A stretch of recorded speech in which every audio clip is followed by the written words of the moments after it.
सबसे पहले हम आपको यह बताएंगे कि हमारे देश में ईडी के दुरुपयोग का आरोप लगाने वाले विपक्षी दल, विपक्षी नेता अब कैसे ईडी के खिलाफ लोकतंत्र का दुरुपयोग कर रहे हैं।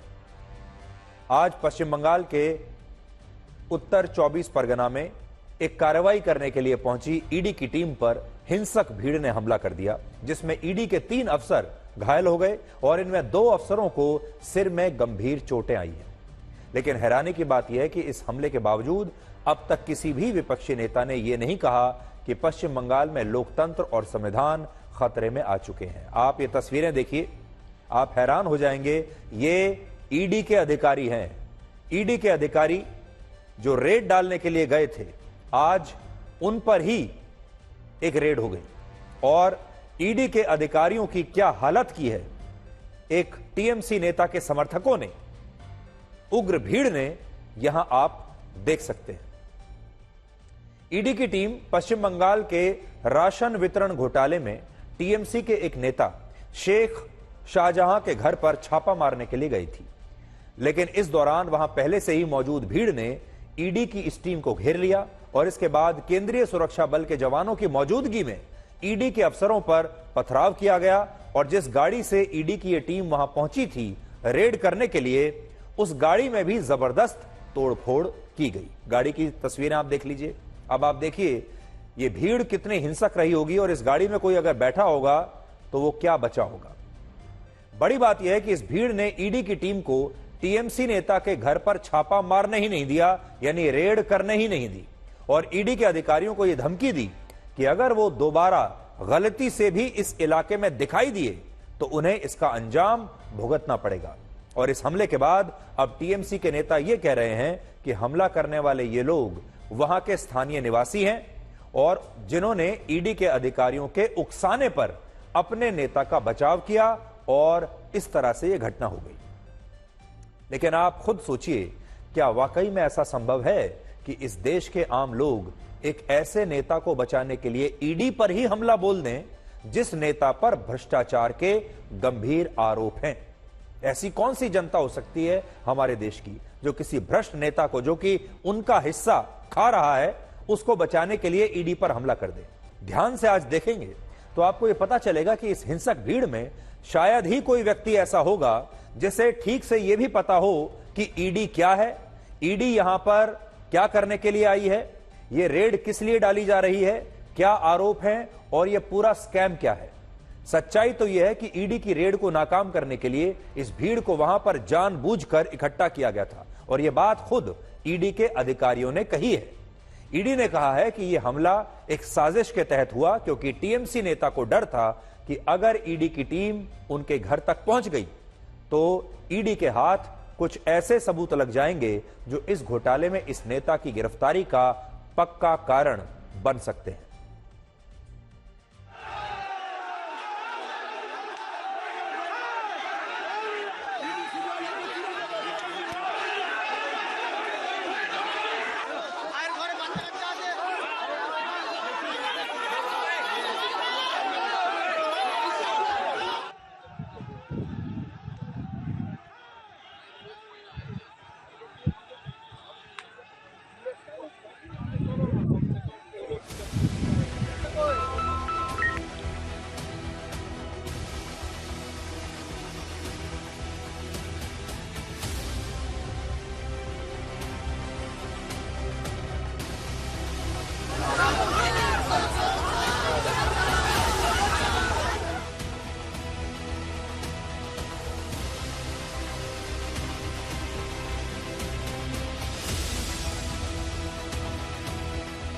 आज सुबह लगभग 8:20 उसी समय हम लोग का संदेशखाली थाना में एक मेल मिला था ईडी ऑफिशियल से। वो लोग वहाँ कुछ जगह रेड के लिए जा रहे हैं, इसका हम लोग को इंटीमेट कर दिया था।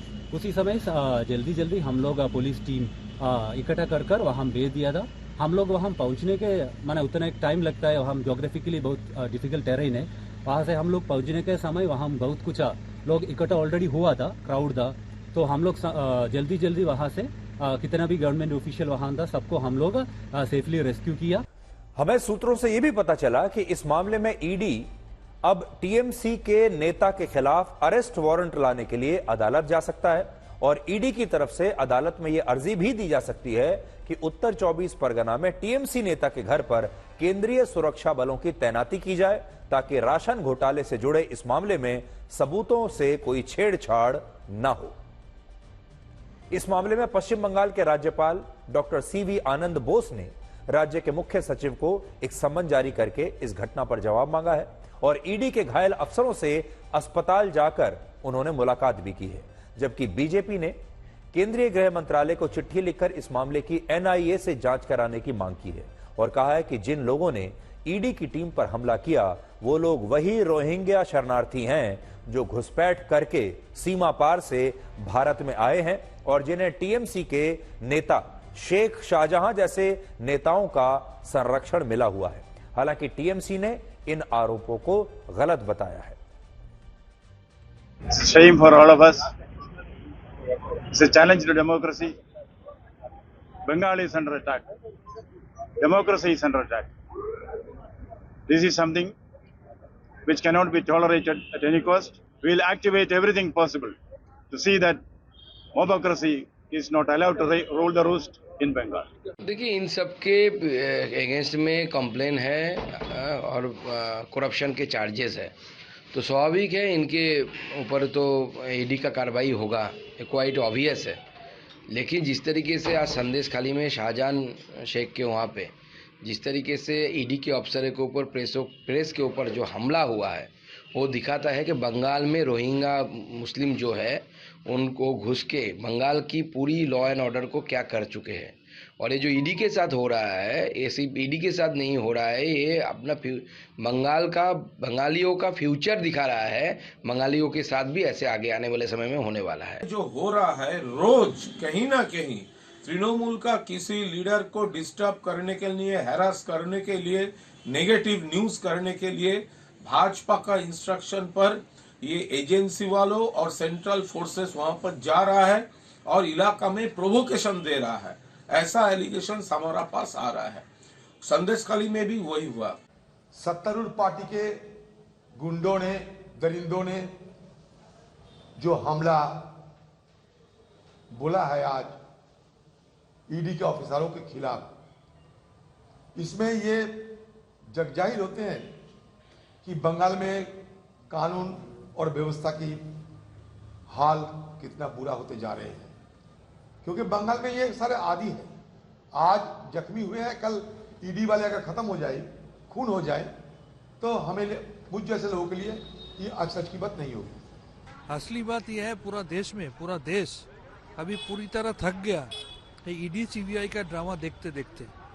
ये दिल्ली द्वारा परिचालित, दिल्ली द्वारा मॉनिटर्ड एंड इंजीनियर जो इन्वेस्टिगेशन का नाम में जो तमाशा चल रहा है पूरा देश में अपोजिशन के खिलाफ, स्पेशली हमारा पश्चिम बंगाल में तृणमूल कांग्रेस के खिलाफ डेली बेसिस में जो ये बिग कॉन्स्पिरेसी चल रहा है, जो पूरा देश में अपोजिशन के खिलाफ चल रहा है, ये देखते देखते पूरा देश का आदमी थक गया।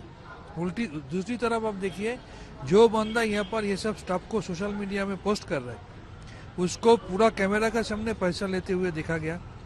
उसका पूरा फैमिली मेंबर्स के खिलाफ करप्शन का आरोप है, लेकिन उनका कोई टच नहीं करता है, उनके खिलाफ कोई कार्रवाई नहीं करता है लीडर ऑफ अपोजिशन शुभेंदु अधिकारी, क्योंकि वो बीजेपी से बिलोंग करते हैं। आज हम आपको एक बताना चाहते हैं, आप तमाम ऐसे नेताओं का अपने मन से भी ऑडिट करके देखिएगा। आपके देश में अलग अलग राज्यों में ऐसे कितने नेता हैं जो आज से 20, 25, 30 साल पहले बिल्कुल गरीब हुआ करते थे, एक कमरे के मकान में रहते थे, एक साइकिल तक उनके पास नहीं थी, और फिर वो गरीबों की भलाई का नाम लेकर राजनीति में आ गए। उन्होंने जो अपनी पार्टियां बनाई वो भी समाजवाद के नाम पर बनाई, गरीबों के नाम पर बनाई, पिछड़े वर्गों के नाम पर बनाई, दलितों के नाम पर बनाई। और आज उन तमाम नेताओं के पास 10 से, आप सोच लीजिए ये पूरी जो कहानी है ये 20 से 25 साल की होगी, और आज इन तमाम नेताओं के पास इनकी संपत्ति देख लीजिए, ये जिन गाड़ियों में चलते हैं वो देख लीजिए, इनके बड़े बड़े बंगले देख लीजिए, इनके बैंक बैलेंस देख लीजिए, और कितनी संपत्ति इनके पास है वो भी आज आप देख सकते हैं। कहां से आई? एक विधायक की तनख्वाह तो कुछ नहीं है, एक सांसद की तनख्वाह भी कुछ नहीं है, और नेता बनने के बाद भी आपको तनख्वाह उतनी ही मिलती है जितनी किसी एक सरकारी अफसर को मिलती है। क्या कोई सरकारी अफसर जो ईमानदारी से काम करता है इतना पैसा बना सकता है? अब आप खुद सोचिए। अब हम आपको आज की एक बड़ी खबर के बारे में बताएंगे और वो ये है कि कांग्रेस पार्टी के शीर्ष नेतृत्व ने अपनी पार्टी के नेताओं को अयोध्या जाकर राम मंदिर के दर्शन करने की इजाजत दे दी है। यानी आज बड़ी खबर यह है कि कांग्रेस के नेताओं को आज एक नई आजादी मिली है और यह आजादी है राम मंदिर जाने की आजादी। सूत्रों के मुताबिक कांग्रेस पार्टी के अध्यक्ष मल्लिकार्जुन खड़गे ने कहा है कि कांग्रेस के किसी भी नेता को राम मंदिर जाने की मनाही नहीं है और सभी नेता अयोध्या जाकर राम मंदिर के दर्शन करने के लिए पूरी तरह से स्वतंत्र हैं, आजाद हैं और उन्हें आज ये आजादी दे दी गई है। लेकिन सोचिए कितनी बड़ी बात है कि कांग्रेस में नेताओं को राम मंदिर जाने के लिए पार्टी आलाकमान से परमिशन लेनी पड़ रही है, इजाजत लेनी पड़ रही है। और ये इजाजत लेने की नौबत आई कैसे? ये नौबत आई कैसे कि मल्लिकार्जुन खड़गे को ये कहना पड़े कि हमारी पार्टी के अगर कुछ नेता जाना चाहते हैं राम मंदिर तो वो जा सकते हैं। यानी राम मंदिर जाने के लिए क्या कोई मनाही है? क्या राम मंदिर जाने के लिए पहले किसी से अर्जी लगानी पड़ेगी, पहले परमिशन लेनी पड़ेगी? क्या राम मंदिर जाना बुरी बात है? क्या राम मंदिर जाना वर्जित है? हमें जो जानकारी मिली उसके मुताबिक उत्तर प्रदेश और बिहार कांग्रेस के कुछ बड़े नेता 22 जनवरी से पहले ही अयोध्या जाकर राम मंदिर के दर्शन करना चाहते थे, लेकिन इस पर कांग्रेस पार्टी के शीर्ष नेतृत्व की रणनीति स्पष्ट नहीं थी और इसकी वजह से ये तमाम नेता कोई फैसला नहीं ले पा रहे थे। और इसका एक कारण यह था कि अब तक सोनिया गांधी ने यह फैसला नहीं किया है कि वो 22 जनवरी को राम मंदिर के उद्घाटन समारोह में शामिल होने के लिए जा रही हैं या नहीं जा रही हैं।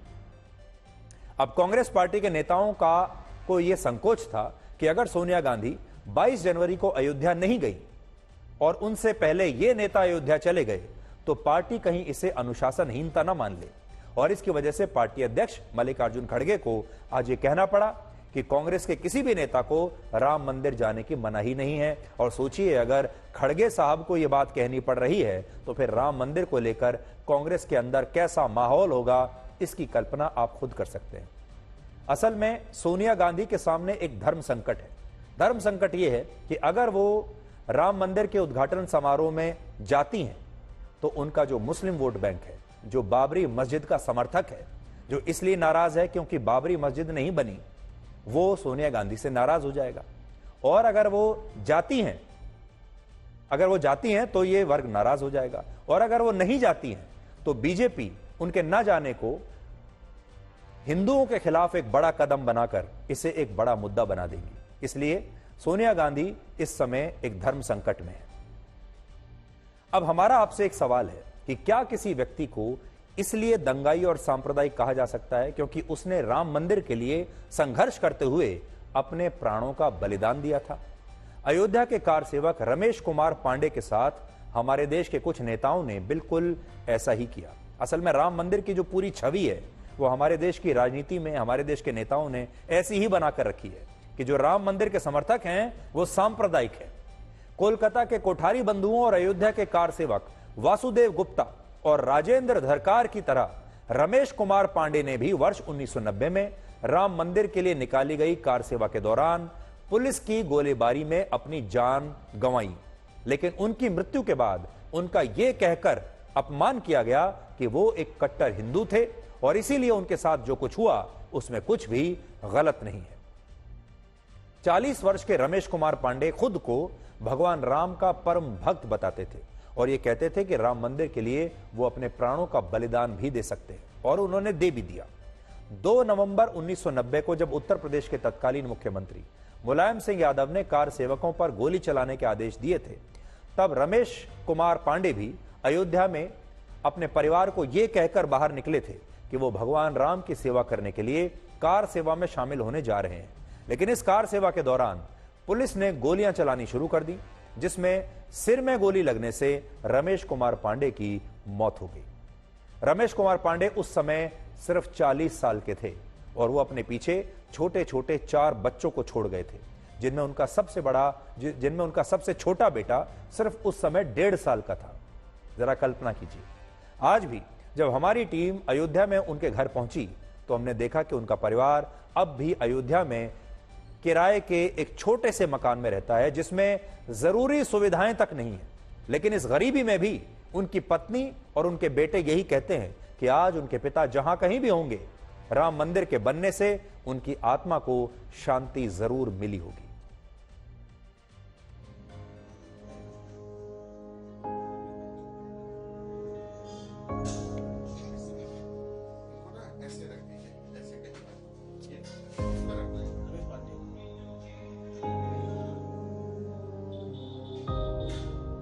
हम इस समय पर अयोध्या के राजा बाजार के उस घर पर मौजूद हैं। ये वो घर है जहां पर शहीद हुए कार सेवक का परिवार रमेश पांडे, जो 2 नवंबर 1990 को शहीद हुए पुलिस की गोली से, जिनकी जान गई, उनका परिवार यहाँ रहता है। हम घर के अंदर चल रहे हैं। पुराना मकान है, पुराने आर्किटेक्ट का है, तो कहा जा सकता है कि बहुत तंग गलियां हैं। आपको चढ़ने के लिए 2 लोग एक साथ नहीं इसमें चढ़ सकते हैं, ऊपर ही चलते हैं। ऊपर आपको परिवार रहता है किसी तरीके से।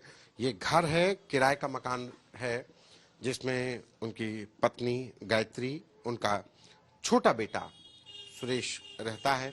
पहले जरा घर भी दिखा देते हैं। एक किराए का मकान है, किसी तरीके से गुजर बसर के लिए ये पूरा छोटे कमरे हैं, इसी में रहता है पूरा परिवार। इसमें शादीशुदा जो बेटा है, उसके पत्नी और बच्चे भी इसी पोर्शन में रहते हैं। ये वो माली हालत है उस कार सेवक की जिसने अपनी जिंदगी न्यौछावर कर दी राम मंदिर आंदोलन के लिए। हमारे साथ गायत्री जी हैं, उनकी पत्नी हैं। कितनी कष्ट हुआ, कब क्या हुआ उस दिन 2 नवंबर को क्या हुआ था? अगर खड़ी 2 नवंबर पे गए थे जन्म होम, तो मतलब पता लग के 10 बजे गोली लग गई यहाँ पे। अच्छा। तब हमको मालूम हुआ, सब बताए मोहल्ला वाले, मोहल्ला वाले सब बताए। तो फिर मतलब बच्चे तो उस समय बहुत छोटे रहे होंगे। बहुत छोटे रहे। कितने बड़े बच्चे थे? बड़ा वाला 8 साल का रहा। 8 साल में 3 लड़के और रहे हैं।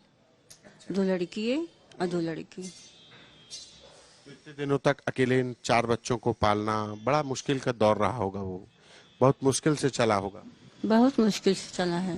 पढ़ाओ लिखाओ सब लड़कन का। जब मुलायम गोली चलवाए थे तब भी सब मार आफत मचा रहे हैं। तभी लड़के छोटे रहे हैं। तबाह हो ही गया है आज। राम के लिए सब कुछ चला गया। हाँ, राम के लिए। आज अगर वो जिंदा होते तो खुश होते, राम मंदिर बन रहा, कितने खुश होते? कितने खुश होते हैं। और कहा, और सब बना लेते, अपने आगे बढ़ते लड़कन को लेके।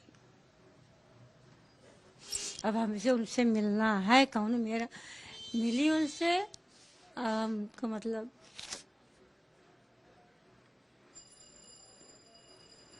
भाई लड़का है उनका, वही लगवाए हैं उथुमा जन्म होमा, ऐसे प्राइवेट मतलब।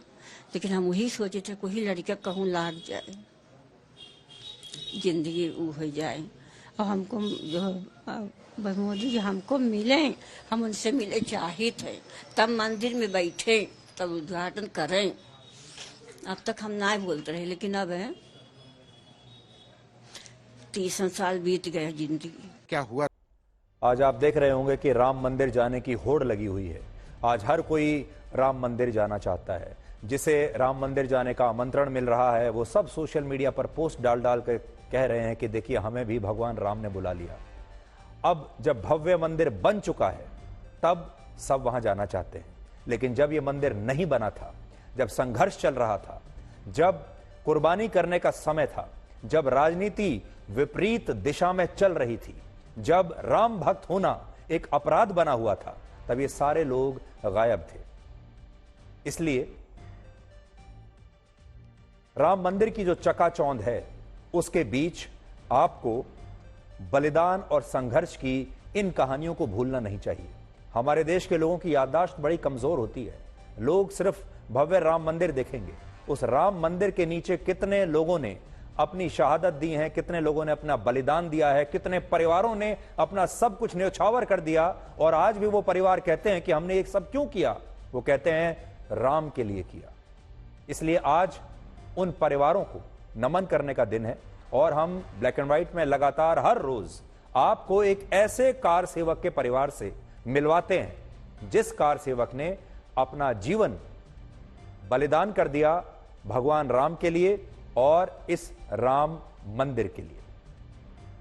और आपने देखा होगा, आप लगातार हर रोज ऐसे लोगों की कहानियां देख रहे हैं ताकि आप इन लोगों के बलिदान को हमेशा याद रखें और यह भी याद रखें कि अयोध्या में राम मंदिर जो था उसका बनना अभूतपूर्व और ऐतिहासिक क्यों है। कैकेयी को वचन देने के बाद जब राजा दशरथ ने भगवान श्री राम को राज्याभिषेक से पहले 14 वर्षों के वनवास पर जाने के लिए कहा, तब राजा दशरथ का हृदय शोक और संताप में डूबा हुआ था। धर्म चक्र में बंधे राजा दशरथ के लिए हर क्षण उनके दुखों में वृद्धि कर रहा था और इसी वजह से उन्होंने निश्चय किया कि उनके महामंत्री सुमंत भगवान राम, सीता और लक्ष्मण को वनवास के लिए अयोध्या नगरी की सीमा तक छोड़ने जाएंगे। राजा दशरथ ने सुमंत से कहा कि वो 2-4 दिन वन में बिताने के बाद किसी भी तरह भगवान श्री राम को अयोध्या वापस लाने का प्रयास करें और अगर भगवान राम और लक्ष्मण उनकी विनती करने के बाद भी वनवास के वचन को तोड़कर अयोध्या लौटने के लिए तैयार नहीं होते तो वो कम से कम सीता को तो जरूर वापस अयोध्या लेकर आ जाए। इसका अर्थ यह है कि राजा दशरथ अपने पुत्र राम से एक क्षण का वियोग भी बर्दाश्त नहीं कर सकते थे, इतना प्यार करते थे और वो चाहते थे कि भगवान श्री राम 2-3 दिन वन में रहने के बाद सुमंत के साथ वापस अयोध्या लौट आए। लेकिन भगवान राम अपने आदर्शों के पक्के थे, इसलिए जब सुमंत ने उन्हें और लक्ष्मण को वनवास शुरू होने के कुछ ही दिन के बाद वापस अयोध्या लौटने के लिए कहा तो भगवान श्री राम ने इससे साफ इनकार कर दिया और कहा कि वो 14 वर्ष का पूरा वनवास भोगेंगे। और सीता और लक्ष्मण ने भी कहा कि जहां राम है वहीं उनके लिए अयोध्या है, इसलिए वो भी राम को छोड़कर जाएंगे नहीं। इस समाचार के साथ जब सुमंत वापस अयोध्या लौटे तो राजा दशरथ ने रूंधे हुए गले से उनसे पूछा कि सुमंत, मेरा राम, मेरा लक्ष्मण और मेरी सीता कहीं दिखाई क्यों नहीं दे रहे और तुम उन्हें अपने साथ क्यों नहीं लाए। इस पर सुमंत राजा दशरथ को भगवान राम का संदेश पढ़कर सुनाते हैं और कहते हैं कि भगवान राम ने अयोध्या के सभी वासियों, मंत्रियों और राज परिवार के लोगों से निवेदन किया है कि वही लोग राम के प्रिय होंगे जो उनके पिता के जीवन को सुखी और आनंदित करने में सहायक होंगे।